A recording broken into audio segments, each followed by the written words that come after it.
L'OTAN, le tigre de papier. Quand la plus grande alliance militaire du monde devient une coquille vide, l'OTAN ment, et Scott Ritter le prouve. Ancien inspecteur en armement de l'ONU et officier du renseignement des Marines américains, Ritter vient de lâcher une bombe qui pulvérise 75 ans de propagande occidentale. Son verdict? L'OTAN est morte.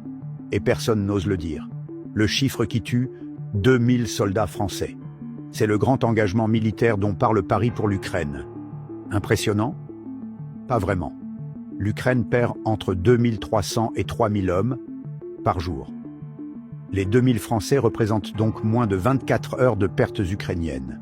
Moins d'une journée. C'est ça, la puissance de feu européenne en 2025. La guerre des camions perdus. Ritter enfonce le clou. Étudier la logistique. Vous savez ce qu'il faut pour déployer une brigade en Europe de l'Est? 6 mois. 6 mois pour charger l'équipement, traverser l'Atlantique, débarquer à Hambourg et naviguer dans un réseau ferroviaire qui ne peut même plus supporter le poids des chars modernes. Les ponts, inadaptés. Les rails, trop faibles.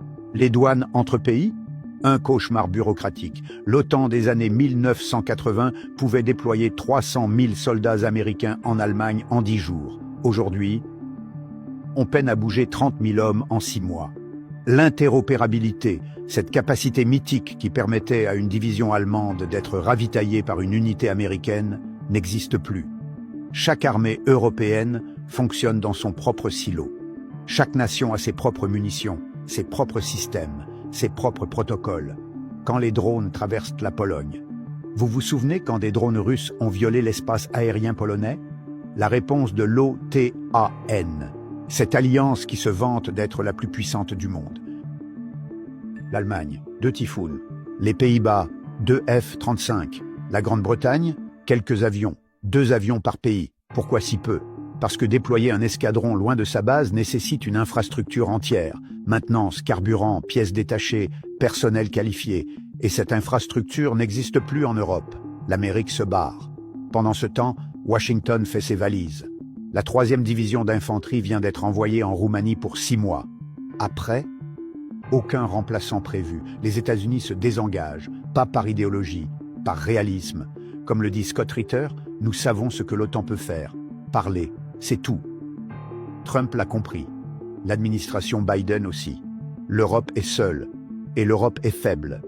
L'OTAN peut parler, la Russie peut agir. Pendant que les ministres de la Défense européens multiplient les déclarations martiales devant les caméras, la Russie produit, déploie et avance.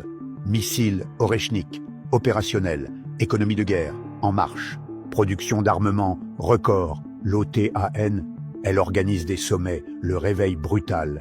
La vérité que personne ne veut entendre, l'OTAN n'a plus de dents, elle n'a que des micros. Les politiciens européens continuent de mentir parce qu'admettre la défaite, c'est perdre le pouvoir. Alors ils parlent de fermeté, d'engagement, de lignes rouges. Mais sur le terrain, rien. Pas d'hommes, pas de munitions, pas de logistique, pas de volonté. La leçon de Scott Ritter. La tactique, c'est pour les amateurs. La logistique, c'est là qu'on gagne les guerres. L'OTAN a oublié cette leçon. La Russie, elle, ne l'a jamais oubliée. Alors la prochaine fois qu'un ministre européen vous parle de réponse ferme à Moscou, posez-vous une seule question. Avec quoi? Avec qui? Et comment? La réponse est glaçante. Avec rien.